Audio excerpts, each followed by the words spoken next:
నమస్తే స్వామి. శుభాశీస్సులండి. స్వామి, ఈ జూలై మాసంలో ధనుస్సు రాశి వారికి ఏ విధంగా ఉండబోతుంది? ధనుసు రాశి వారికి ఈ ఆషాఢ మాసంలో ప్రతి విషయాల్లో కూడా వ్యతిరేకం అనేది అధికంగా ఉంది. ఈ మాసంలో ఇంపార్టెంట్ పనులు ఏవైనా చేయకపోవడం మంచిది. ఇంపార్టెంట్ పనులు అంటే వ్యాపారం చేయాలనుకున్న వాళ్ళు వ్యాపారం పోస్ట్ పోన్ చేసుకోవడం మంచిది. పెళ్లి సంబంధాలు చూడాలి అనేది ఈ మాసంలో ప్రారంభం చేయకపోవడం మంచిది. అది కూడా ఆగిపోతాయంట, చూడొద్దు. అవును.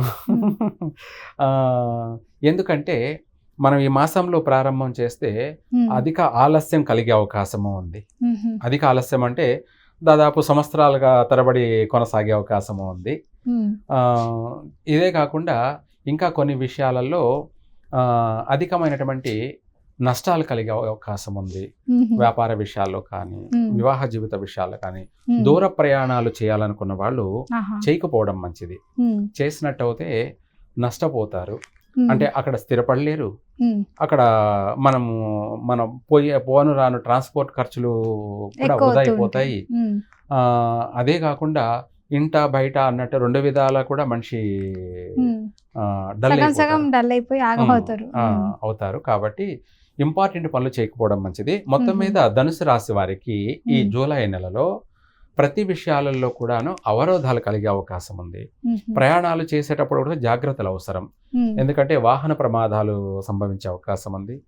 శారీరక గాయాలు కలిగే అవకాశం ఉంది. ఆరోగ్యపరమైనటువంటి విషయాల్లో కూడాను జాగ్రత్తలు పాటించాలి. తగినటువంటి జాగ్రత్తలు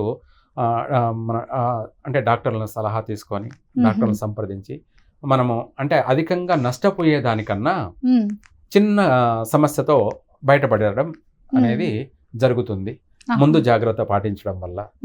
అంటే ఆపరేషన్ లో జరిగే అంత సమస్య వరకు పోకుండా చిన్న చిన్న గాయాలు చిన్న మందులతో సరిపోతుంది. ప్రమాదాలు సంభవించే అవకాశాలు కూడా ఉన్నాయి. కాబట్టి వీలైనంత వరకు వీళ్ళు ప్రయాణం కొనసాగించాలి అంటే తప్పదు అని అంటే ఆంజనేయ స్వామిని దర్శనం చేసుకొని ఆంజనేయ స్వామిని ఇంకా కావాలంటే ఆయనకు తమలపాకులతోటి అష్టోత్తరం జరిపించి వెళ్ళడం వల్ల కూడా ఇంకా పోయిన పని చక్కగా చల్లగా అన్ని విధాలు కూడా నెరవేరుతుంది. రైతులు చూసుకుంటే స్వామి, పంట సరిగా లేదని చెప్పి నష్టపోతున్నాను, కొంతమంది సూసైడ్లు చేసుకుంటున్నారు స్వామి. సో ఇప్పుడు వాళ్ళకి ఎలా ఉండబోతుంది స్వామి? రైతులకి పాపం ఓవరాల్ గా చెప్పాలి అంటే అంత అనుకూలత లేదు మొత్తం మీద. ఈ సంవత్సరం అంతా కూడా, ఈ మాసమే కాకుండా సంవత్సరం అంతా కూడాను అంత అనుకూలం లేదు. అందులోనూ కొన్ని రాసుల వారికి బాగున్నప్పటికీ ఈ మాసంలో మాత్రం ఈ ధనుసు రాశి వాళ్ళకి రైతులకు మాత్రం బాగలేదు. కాబట్టి జాగ్రత్త పాటించాలి. అంటే పెద్ద పంటలు కాకుండా చిన్న పంటలు వేసుకుంటే బెటర్ అంటారా? ఏదైనా కూడాను అదే వేయాల్సిందే, కాకపోతే దానికి తగినట్టు ఏదైనా పరిష్కారం చేసుకుంటూ పోతే బాగుంటుంది. మొత్తం మీద ఓవరాల్ గా రైతులకి బాగలేదు, వ్యాపారస్తులకి అంత అనుకూలంగా లేదు, రాజకీయ నాయకులకి కూడాను అదే గుడ్డి దానికన్నా మెల్లది మేలు అన్నట్టుగా కొన్ని విషయాలలో బాగుంది, కొన్ని విషయాలలో వీళ్ళకు కూడా నష్టాలు కలిగే అవకాశం ఉంది. అట్లా ప్రతి విషయాల్లో కూడాను జాగ్రత్త అవసరం అన్నమాట. ఇదే కాకుండా సంతాన విషయంలో కూడా కాస్త తగిన జాగ్రత్త పాటించడం మంచిది. కుటుంబ సభ్యులతోనూ సఖ్యతగా మెలగడం మంచిది. కొత్త పరిచయాలు పెట్టుకోవద్దు. ఏదైనా సరే పార్ట్నర్షిప్ లో అస్సలు పనికి రాదు. అంటే బిజినెస్ పరంగా ఎవరినైనా కలుపుకొని ఏదన్నా పార్ట్నర్షిప్ చేస్తే సింగిల్ గానే చేయాలి బిజినెస్ గానీ. సో ఇంకొకరిని పెట్టుకొని బినామీలు ఇట్లాంటివి చేయకూడదు. అసలు సింగిల్ కూడా ఈ మాసంలో చేయకపోవడం మంచిది. అసలు పార్ట్నర్షిప్ పనికి రాదు మొత్తం మీద. తర్వాత వచ్చేసి విద్యార్థులకు ఎలా ఉంటుంది గురు? విద్యార్థులకి పర్వాలేదు, కొంచెం అనుకూలమే. మరి రాజకీయ నాయకులు వద్దని అన్నారు. సో ఇప్పుడు పైలట్లు ఆకాశంలో ప్రయాణిస్తూ ఉంటారు, సో వాళ్ళ పరిస్థితి నష్టం ఏమీ లేదు. తర్వాత వచ్చేసి ధనుసు రాశి వారికి కన్యా రాశి వాళ్ళతోటి ఎటువంటి పార్ట్నర్షిప్ పనికిరాదు. లైఫ్ పార్ట్నర్ కావచ్చు, ఇంకా ఇతరత్ర కానీ. తర్వాత శ్రావణ మాసం అంటే ఈ ధనుసు రాశి వాళ్ళు రేపు వచ్చే శ్రావణ మాసంలో ఇంపార్టెంట్ పనులు చేయకూడదు. ఆగస్టు నెల కలిసి రాదు వీళ్ళకి. అంటే ఘాతు మాసం అనేది ఉంటుంది. ఘాతు వారము, ఘాతు తిథులు, ఘాతు మాసము, ఘాతు నక్షత్రాలు అనేవన్నీ కూడా ఉంటాయి. వాటి వల్ల భారీ నష్టాలు కలిగే అవకాశం ఉందన్నమాట. మ్మ్. మనం మంచి మాసమే చేసాము, మంచి శ్రావణ మాసం అనేది మంచి మాసమే అవును అందరికీ. స్వామి. కానీ నేను మంచి మాసంలోనే చేశాను, ఎందుకు నాకు ఈ నష్టాలు జరిగాయి మ్మ్. అని చెప్పేసి వాళ్ళు ఏదైనా సరే పెట్టిన పండితుల పైన అలాగే దేవుడి పైన మ్మ్. కూడా హట్ అయ్యే అవకాశం ఉంది. మ్మ్. ఆ, ఆ భగవంతుడికి నేను ఇన్ని ఆ. పూజలు చేశాను అయినా నాకు ఇలా చేయలేదు, ఆ, వీళ్ళు ఇలా అన్నారు, ఆ. ఇలా జరగలేదు అవును, అని చెప్పి వాళ్ళ మీద కోపం తెచ్చుకుంటారు. తెచ్చుకునే సో అవకాశం గ్రహాలు ఉంది. కరెక్ట్ గా లేకపోతే వాళ్ళు ఆ. మాత్రం ఏం ఏం చేయగలుగుతారు? చేయలేరుగా. మ్మ్. అందుకనేసి అది కనుక్కోవాలి కదా ముందు, ఇంపార్టెంట్ గా అవును స్వామి. గ్రహాలను కనుక్కోవాలిగా. మ్మ్. అందులో భాగంగా ఈ యొక్క ధనుసు రాశి వాళ్ళు మ్మ్. శ్రావణ మాసం ఇంపార్టెంట్ పనులు ఏవి చేయకూడదు.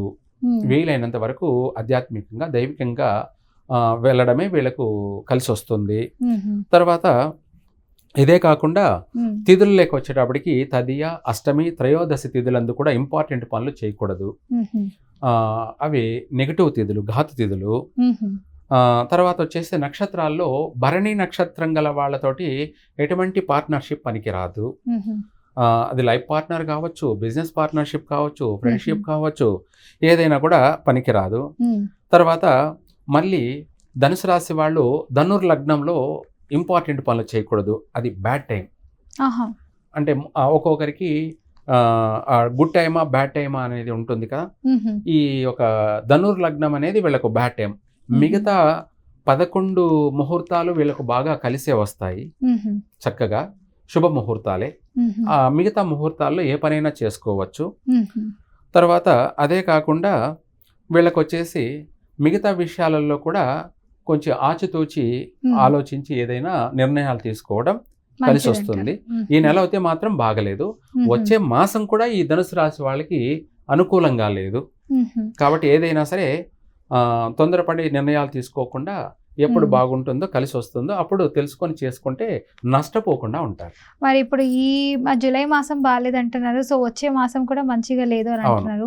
సో అలాంటి వాళ్ళు ఇప్పుడు ప్రెసెంట్ చాలా ఇబ్బందులు పడుతున్నారు ఈ జూలై మాసంలో. సో అలాంటి వాళ్ళు ఎలాంటి పరిహారాలు చేసుకుంటే మంచిది అంటారు స్వామి? వీళ్ళు అధికంగా సర్వకార్య సిద్ధి కొరకు లక్ష్మీదేవిని కానీ లేదా దుర్గాదేవిని కానీ 108 మందార పూలతోటి అష్టోత్తరం, అంటే వాళ్ళే స్వయంగా చేసుకోవచ్చు. ఒక్కొక్క అష్టోత్తరానికి ఒక్కొక్క పువ్వును పెడుతూ అట 108 అష్టోత్తరాలు, అంటే పుష్పాభిషేకం అనుకోండి ఒక మాటలో. అంటే పుష్పాభిషేకం అనేది వీళ్ళ జీవితం కూడా 3 పువ్వులు 6 కాయల్లా కొనసాగడం కోసమే ఈ యొక్క రెమెడీ. లక్ష్మీదేవికి అయినా సరే, లక్ష్మీదేవికి అయితే సాయంత్రం చెయ్యాలి, దుర్గాదేవికి అయితే ఉదయం చెయ్యాలి, సూర్యోదయం అప్పుడు. అలా చేసినట్టు అయితే వీళ్లకు విశేషమైనటువంటి శుభ ఫలితాలే కలుగుతాయి ఈ మాసంలో కూడా. సో ఇలా చేసుకుంటే మంచిది అంటారు. చాలా చక్కగా చెప్పారు గురుగారు, ధన్యవాదాలు.